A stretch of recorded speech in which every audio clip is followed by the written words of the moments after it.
Қазір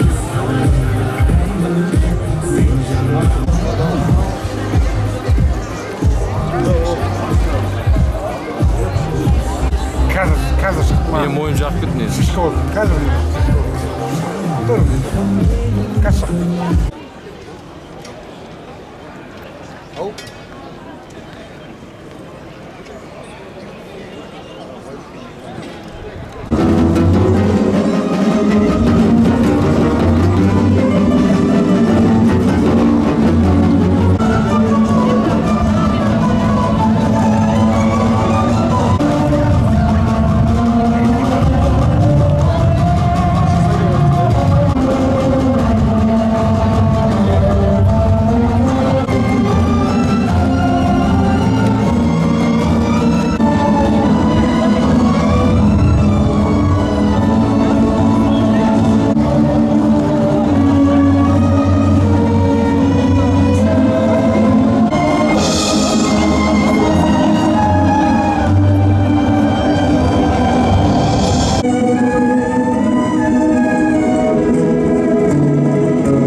өтуден жасөспірімдер мен 20 жасқа дейінгі жастар арасындағы Азия чемпионатының салтанатты ашылу рәсімі басталуда.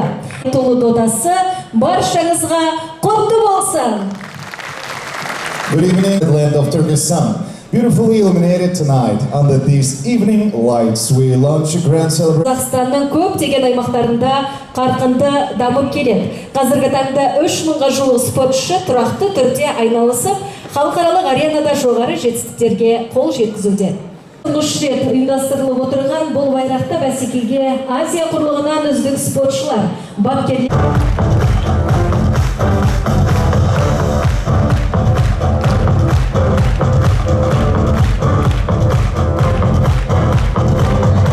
China.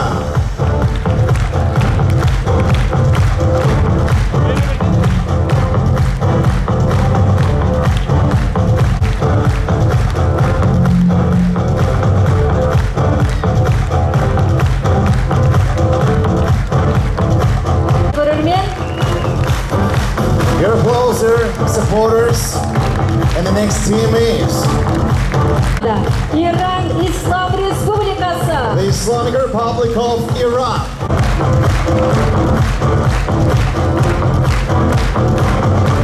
Келесі кезекте The Republic of Korea.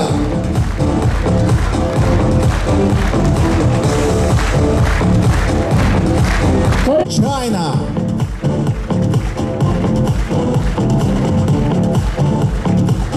Келесі кезекте Өзбекстан Республикасы. The Republic of Uzbekistan. Сен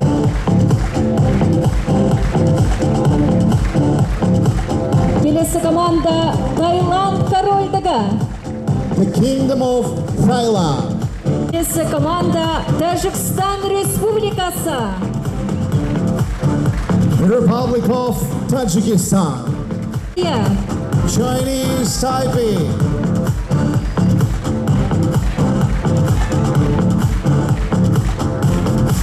Жерлестерімізге зор қолдау көрсетіп, ыстық ықыластарыңызды аямаңыздар. Алдағы уақытта тек қана жерлестерімізге сәттілік тілейміз. Қолдау қошеметтеріңіз болса.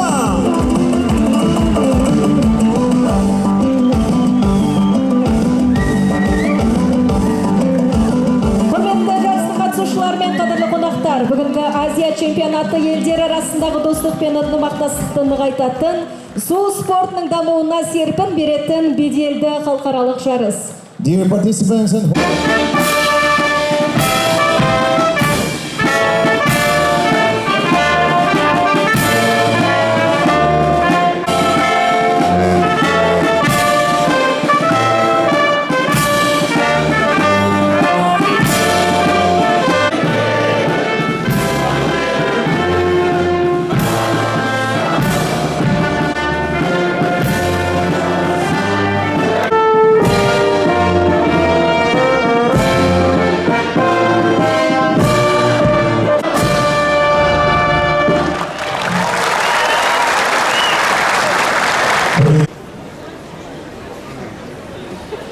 Құрметті Азия чемпионатының қатысушы спортшылар мен қадірлі қонақтар, жанкүйерлер, тарихи Түркістанға қош келдіңіздер.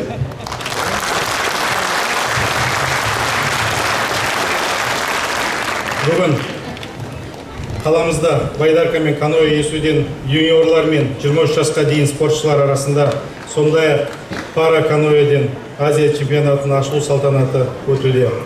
Баршаңызды осы айтулы спорт мерекесімен шын жүректен құттықтаймын.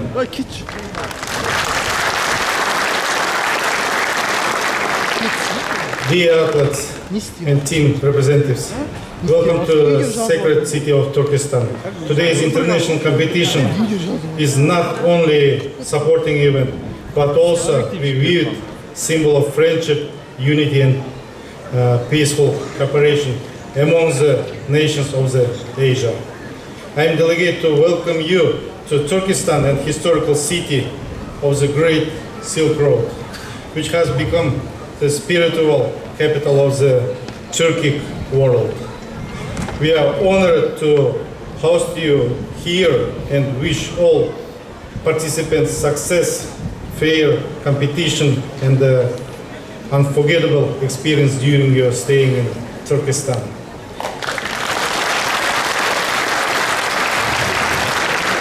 Қадірлі қауым, Ұлы Жібек жолының бойында орналасқан көне Түркістан бүгінде жаңа даму кезеңін бастан кешіруде. Түркі мемлекеттерінің ұйым саммиті өткен бұл қасиетті шаһар бүгінде жаһанды бас қосулардың ғана емес, әлемдік спортында ірі орталығына айналып отыр. Бүгінде өтіп жатқан халықаралық дода осын дәлелдеп сенемін. Мемлекет басшысы Қасым-Жомарт Кемелұлы Тоқаев бұқаралық спорт дамытуға, салауатты өмір салтын қалыптастыруға және халықаралық спорттық байланыстарды нығайтуға ерекше көңіл бөлуде. Осы жүйелі саясаттың нәтижесінде Түркістан өңірінде заманауи спорт инфрақұрылымы қалыптасып, халықаралық жарыстарды өткізуге кең мүмкіндік асалуда.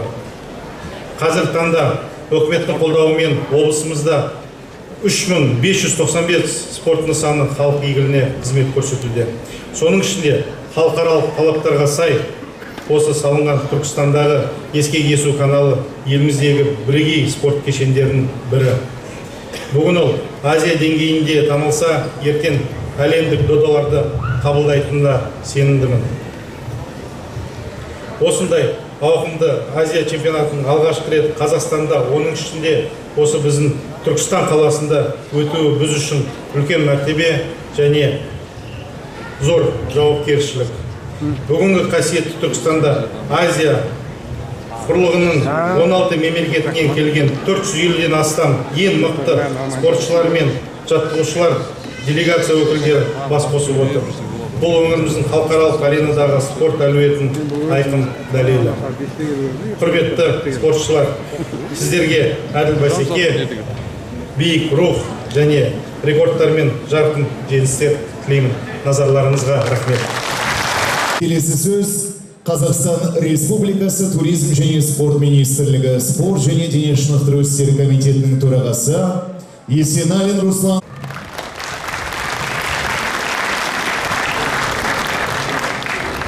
Құрметті спортсүйер қауым, сіздерді Түркістан қаласында өтіп жатқан Есу спорты бойынша жасөспірімдер мен 20 жасқа дейінгі спортшылар арасындағы Азия чемпионатының, сондай-ақ Азия параканоэ чемпионатының салтанатты ашылуымен шын жүректен құттықтаймын.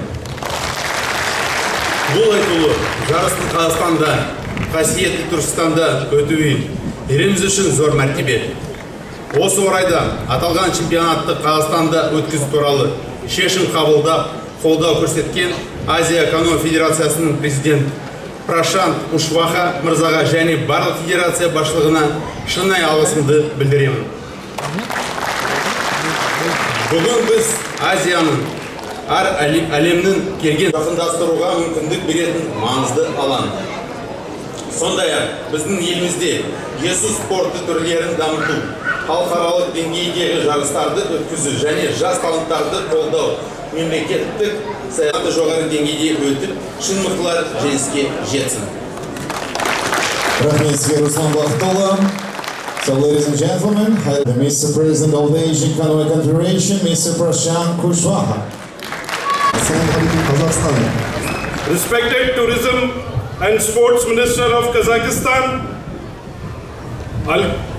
Mayor of Turkmenistan, the Vice President Mr. Ali Raza from ACC, the Secretary from Mr. Adlin, the Chair of Sprint Mr. Chang, the Chair of Para Captain Hassan, and all my ITOs, friends and athletes. Құрметті қатысушылар, жанкүйерлер, баршаңызға көптен көп рахмет айтқым келеді.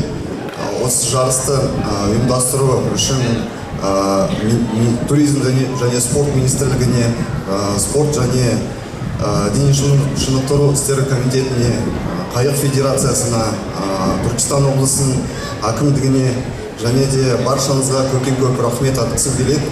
Осы халықаралық Азия чемпионатының ұйымдастыру үшін.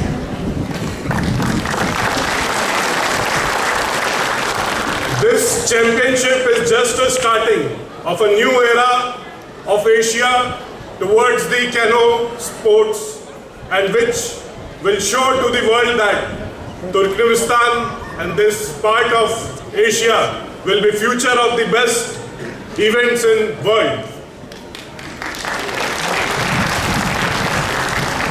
осы Түркістан облысында байдарка мен каноэ есуден Азия чемпионатында өте мықты Азияның өзінде елдерін келіп өз күштерін көрсетіп сіздерге сәттілік тілеймін. I'm also thankful to Svetlana, the Vice President of ACC. Екінші орында тұр. Ол өте маңызды нәрсе. Біздің Азиямызға одан да күшті нәтижеге. Something to read, but I'm not reading. I'm with my heart because this place is close to my heart, and I.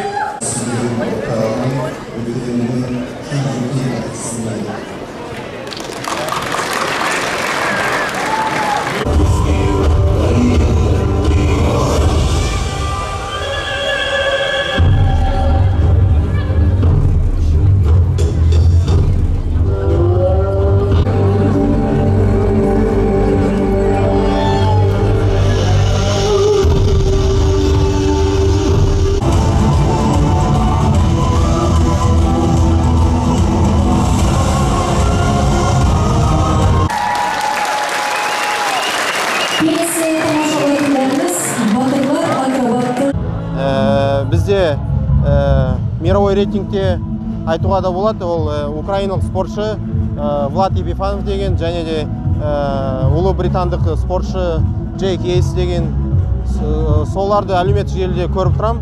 Және де бізде де Қазақстанда пара спортшыларымыз көп, босамаймыз, дайындаламыз. Кім мықты болады, сол көреміз ертең. Және де менде қазіргі уақытта техникалық ошибкалар бар, соларды түземіз. Атак физиолог тұрғыда дайынмын. Ертең көреміз, ертең жарысқа шығамыз, 200 метр спринт. Сол. Сәттілік. Рахмет. Қандай дистанцияда өнер көрсетесің? Микрофон 200 метрде. Байдарка ма, каноэ? Ертең каноэ басталады. Байдаркаға пока техникалық жағынан кішкене үйреніп жатырмыз. Сол. Рахмет. Барлығына сәттілік, көп рахмет.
қанша? 23 жасқа дейінгілер.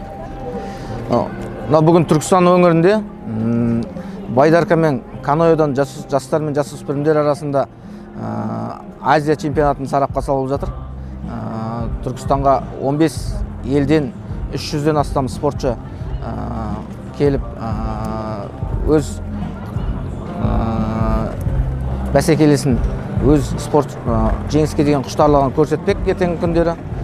Міне жаңа көрдіңіздер, бүгін жарыстың ашылу салтанатын жоғары деңгейде өткізіп, бүкіл мемлекеттер, бүкіл қонақтар қуанышты сәтін өздеріңіз бөлісіп жатыр. Өздеріңізбен осындай байрақты бәсекелерде ертеңгі жарыс жолында жерлестерімізге сәттілік тілейміз, жеңіс тұғырынан көрінсе екен дейміз. Бұдан да ары қарай алдымыздағы үлкен халықаралық ареналарда, олимпиадаларда біздің спортшыларымыз биік тұғырдан көрінетініне сенім білдіреміз. Рахмет баршаңызға. Алдағы уақытта тағы осындай жобалар жалғастыру. Алдағы уақытта әрине бұндай жобалар алдағы уақытта қарастырып жатыр. Оны халықаралық форумдарда, халықаралық үлкен федерациялардың шешімімен осы жерге кез келген әлем чемпионатын, әлем кубогын, басқа да ересектер арасында Азия чемпионаттарында біз қабылдауға әзірміз. Одан бөлек биылғы таңда Қазақстанның 11 чемпионат біріншілігі осы біздің Түркістанда өтіп жатыр. Жалпы мынау теңдесі жоқ ескі кесу Қазақстанда бірден-бір ескі арнасы, осы арнаның ары қарай Түркістан спортшылар үшін пайдалану жоспарда бар ғой, шеберліктерін шыңдауға. Әрине, бұл осы ескі кесу арнасы Орта Азияда ең теңдесі жоқ болып табылады. Ол кез келген жағынан айта аламыз. Бұның фильтрация, аэрациясы, судың тазалық ұстап тұратыны әрине мынау айтып өтпеске болмайды. Бұл жерде электронды финиш стартты қойғанбыз. Ол біздің спортшыларымызға өте пайдасын беріп жатыр. Халықаралық жарыстарда, үлкен жарыстарда бұл қазіргі таңда осымен жаттығу жасап, жалғыз біздің Түркістан өңірінің емес, бүкіл Қазақстанның құрама командасына пайдасын тиіп, өз әсерін беріп жатыр. Бүгінгі таңда барлық еліміздің құрама командасы бүгінгі таңда жалғыз Түркістан облысының спортшылары емес, құрама командаларымызда осында жаттығып, осында тәжірибе жинақтап, осында өз спорттық шыңдарын шыңдап жатыр. Біздің Түркістан спортшыларының алдағы уақытта қандай жаңағы спорт салаларын дамыту ойда бар? Жаңағы ареналар, кешендер пайдалануға берілуі жоспарда бар? Әрине бүгінгі таңға дейін біршама спорт нысандары елде пайдалануға берілді. Атап айтатын болсақ, міне өздеріңіз көріп тұрсыз, ескі кесу каналы, мына Түркістанда теңдесі жоқ ипподром деп атамыз, Атшабар ипподромы пайдалануға берілді. Одан бөлек қанша ауылдарымызда, аудандарымызда ауыл ел бесігімен және де облыстық бюджеттің есебінен біршама жекеменшік демеушілердің есебінен біршама спорт нысандарымыз пайдалануға берілді. Әлде де жоспарымызда биылғы таңға 20-ға жуық спорт нысанын беру деген жоспарымызда тұр. Әрине ол біздің спортшыларымыз үшін үлкен жетістік. Сол жерде біздің спортшыларымыз өз спорттық шыңдарын шыңдайды деген сенім білдіреміз. Біздің спортшылар осы ескі кесуден басқа да спорт түрлерінен алда қыркүйек айында Япония елінде Азия ойындарына қызу дайындық үстінде бұйыртып жатса, сол жақтан Япония елінен Азия ойындарынан үлкен жеңіс тұғырынан көрінеді деген сенім білдіреміз баршаңызға. Рахмет. Тоқтап.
Республикасы. The Republic of Singapore.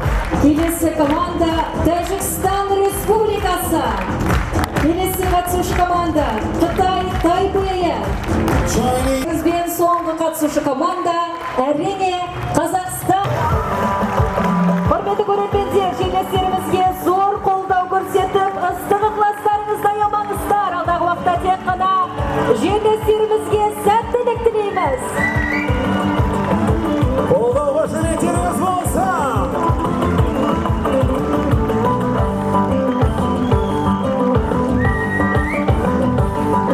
Бүгінгі Азия чемпионаты елдері Көк шолақтайым.